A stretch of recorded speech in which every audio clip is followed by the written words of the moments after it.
साथियों सलाम, नमस्ते, सत श्री अकाल और जय भीम जोहार। मीर का एक मिसरा है दोस्तों कि उल्टी पड़ गई सब तदबीरें, कुछ न दवा ने काम किया। अब किसकी मैं बात कर रहा हूं? कौन तदबीरें लगाने में लगा था कि जिसकी पूरी बाजी जो है ना उल्टी पड़ गई दोस्तों। चलिए पहले बात करते हैं एक अनुराग की। अनुराग यानी कि प्यार, लगाव, और एक अनुराग डीजीपी अनुराग गुप्ता हमारे झारखंड। अब उनसे किसका अनुराग था, किसको लगाव था, किसको दुराव था, यह कहानी धीरे धीरे खुलेगी इस वीडियो में दोस्तों। खबर यह थी कि वो रिटायर्ड हो गए, रिटायर्ड होने वाले थे, लेकिन सरकार ने, हेमंत सरकार ने एक नियमावली बनाई और एक्सटेंशन दे दिया 2 साल के लिए, यानी कि अनुराग गुप्ता डीजीपी बन गए, यहां रहे।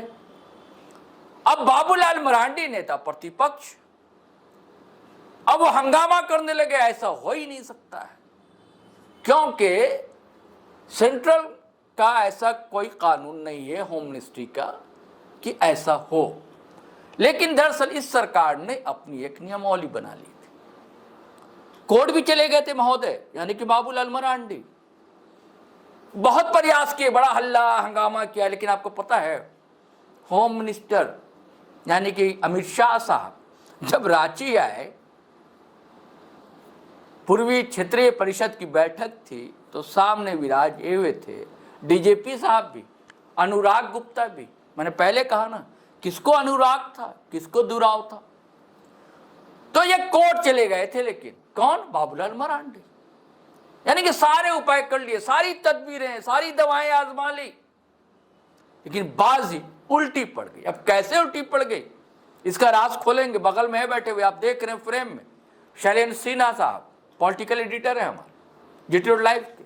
वो बताएंगे कि मैं कैसे उल्टी पड़ गई तदबीरें, अब बाजी पलट गई। बाबूलाल मरांडी चित हो गए चारों खाने, अब करे तो क्या करें। अब सवाल साहब अमित शाह साहब के सामने बैठे हुए, तब भी सवाल उतना उठा नहीं और चले गए थे कोर्ट। तो चलिए बात करते हैं, क्या मामला है शैलेंद्र भाई?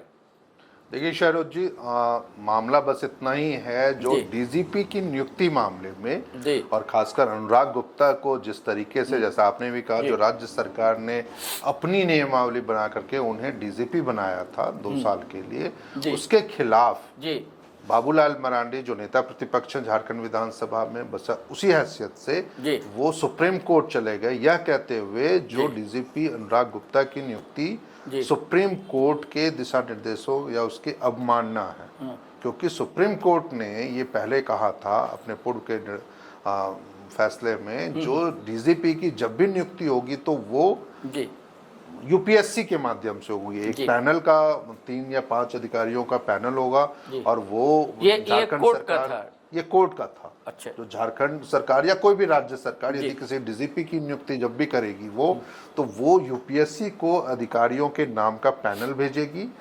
यूपीएससी उस पर विचार विमर्श करके अंतिम नाम 3 नाम सुझा देगा, और उसके बाद राज्य सरकार उन्हें डीजीपी नियुक्त करेगी। तो इसी अवमानना याचिका को लेकर के बाबूलाल मरांडी सुप्रीम कोर्ट पहुंच गए, और सुप्रीम कोर्ट में अब मामले की सुनवाई हुई, और पहली सुनवाई थी शायद, उसी सुनवाई में ये याचिका खारिज हो गई। याचिका ही खारिज हो गई है? हो गई, बिल्कुल। सुप्रीम कोर्ट मान लीजिए जो राज्य सरकार के अधिवक्ता थे कपिल सिब्बल, उन्होंने बस इतना ही कह दिया, जो राज्य सरकार का ये विशेषाधिकार है, राज्य सरकार की अपनी नीति है, वो जो डीजीपी की नियुक्ति नियमावली अपनी है, और उसके आधार पर उनकी नियुक्ति हुई है। सुप्रीम कोर्ट ने मामला खारिज कर दिया।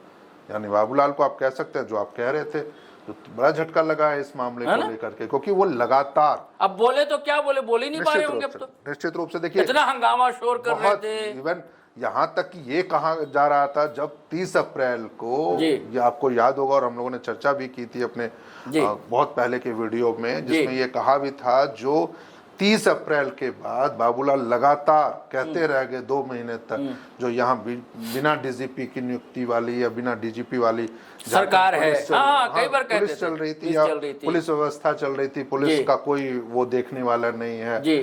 लगातार यदि मान लीजिए उस दिन बीच में घटनाएं हो रही थी तो उसको लेकर के सवाल उठे थे। एक सवाल तो ये भी उठ गया था, जो जब डीजीपी के स्तर से, डीजीपी मुख्यालय के स्तर से कुछ अधिकारियों को, आईपीएस अधिकारियों को एडिशनल चार्ज दिए गए थे, 8 से 10 अधिकारियों को। तो उस मामले में गृह विभाग ने डीजीपी से स्पष्टीकरण मांग लिया था और उसे लेकर के बाबूलाल मरांडी ने कह दिया था जो आप किससे स्पष्टीकरण सरकार किससे मांग रही है, वैसे डीजीपी से जिसकी नियुक्ति ही अवैध है। तो ऐसे कई मामले थे जिसको लेकर के बाबूलाल लगातार यहाँ पे हंगामा करते रहे और लगातार प्रेस कॉन्फ्रेंस भी उन्होंने की, प्रेस में लिखा भी, यहाँ तक कि मुख्यमंत्री को पत्र लिखा और कई बार सोशल मीडिया में इन चीजों को हाईलाइट करते रह गए। लेकिन अब आप देख ही सकते हैं सारी तदबीरें फेल हो गई, सारे प्रयास।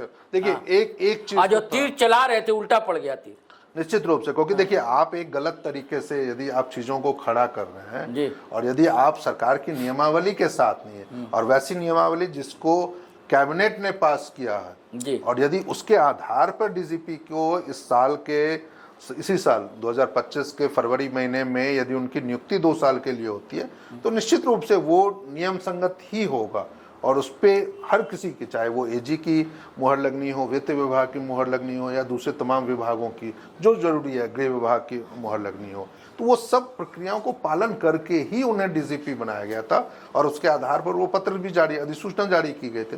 तो ऐसे में फिर आपके पास तो कोई एक सवाल उठता है शैलेंद्र जी, वजह कि देखिए अमित शाह साहब आए थे, होम मिनिस्टर उनके सामने थे, बैठे होते है ना, तो अगर ये सवाल उठाना था तो अमित शाह साहब उठाते, है ना, तो क्या इनको फिर अपनी याचिका वापस नहीं ले लेनी चाहिए थी? इज्जत भी बनी रहती, बिल्कुल आप सही कह रहे हैं, सम्मान बना रहता। बिल्कुल, देखिए केंद्रीय गृह मंत्रालय ने यह जरूर कहा था जब 30 अप्रैल से पहले 20 या 21 अप्रैल की बात है वो, जब सरकार ने एक्सटेंशन के लिए उनको पत्र लिखा था तो फिर उन्होंने जरूर केंद्रीय गृह मंत्रालय की, इस तरह की खबरें वायरल भी हुई थी, ये कहा था जो उनके सर्विस रूल के अनुसार, आईपीएस सर्विस रूल या फिर उनके कोड ऑफ उसका सर्विस रूल है, उसके तहत 30 अप्रैल के बाद उनके एक्सटेंशन का कोई पत्र हमारे पास नहीं है या फिर हम उनको 30 अप्रैल के बाद झारखंड के डीजीपी के रूप में मान्यता नहीं देंगे। इस तरह की बातें आई थी और कहा भी गया था। लेकिन जब 10 जुलाई को केंद्रीय गृह मंत्री अमित शाह पूर्वी क्षेत्रीय परिषद की बैठक करने के लिए रांची पहुंचते हैं और वहां पर उस बैठक में यदि डीजीपी अनुराग गुप्ता बतौर डीजीपी उस बैठक में मौजूद थे और उस समय कोई सवाल नहीं उठा गया था और वो सारी चर्चाएं हुई जो दूसरे राज्यों, चाहे बिहार के डीजीपी हो, चाहे बंगाल के डीजीपी हो, चाहे उड़ीसा के डीजीपी हो, सभी लोग बातचीत हुई थी और तमाम चीजों पे प्रेजेंटेशन तक हुआ था, सभी डीजीपी ने अपना अपना प्रेजेंटेशन, और वहां पे यदि उन्होंने ये इस तरह की कोई सवाल नहीं उठे तो बाबूलाल मरांडी को तो उसी समय समझ जाना चाहिए था जो ये मामला अब यहीं खत्म होता है और सच में उनको याचिका वापस लेनी, कम से कम आज जो या फिर जो सुप्रीम कोर्ट के द्वारा जिस तरीके से उनकी याचिका खारिज की गई है और वो अब मीडिया में वायरल है या खबरें बन रही हैं, कम से कम उन परिस्थितियों से बाबूलाल मरांडी बच सकते थे। और कम से कम बतौर नेता प्रतिपक्ष, आज जब आप राहुल गांधी को बतौर नेता प्रतिपक्ष लोकसभा में आप उनकी मतलब की चीजों को लेकर के सवाल खड़ा करते हैं, चाहे वो कोई भी केंद्र के मंत्री सवाल खड़ा करते हैं या फिर अनुराग ठाकुर जैसे नेता यदि सवाल खड़ा करते हैं, तो वही स्थिति तो झारखंड में भी तो है।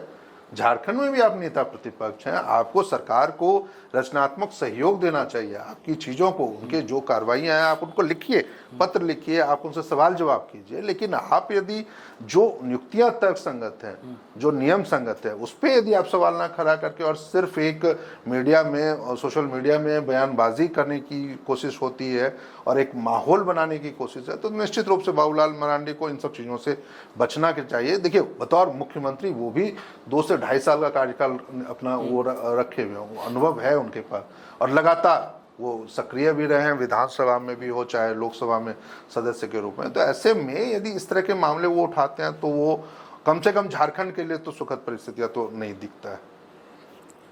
शैलेंद्र जी ने राज खोल दिए, बता दिया और ये भी बताया कि अगर बेहतर था कि याचिका वापस ले लेते बाबूलाल मरांडी, लेकिन पता नहीं ऐसा क्यों किया, ये वही जानते होंगे या भाजपा हाईकमान जानता होगा, क्योंकि आजकल तो खबरें बाहर भी नहीं आती ना, कुछ सूत्र उत्र भी नहीं मिलता अब कोई। चलिए साथियों, अब आज्ञा दीजिए, लेकिन वही गुजारिश है कि अगर आपने हमारा चैनल सब्सक्राइब नहीं किया तो अवश्य कर लें और कर लिया है तो ज्वाइन कर लीजिए और वीडियो धड़ाधड़ फटाफट खटाखट शेयर कीजिए, लाइक कीजिए, कमेंट कीजिए। इजाज़त दीजिए। जय हिंद, जय भारत।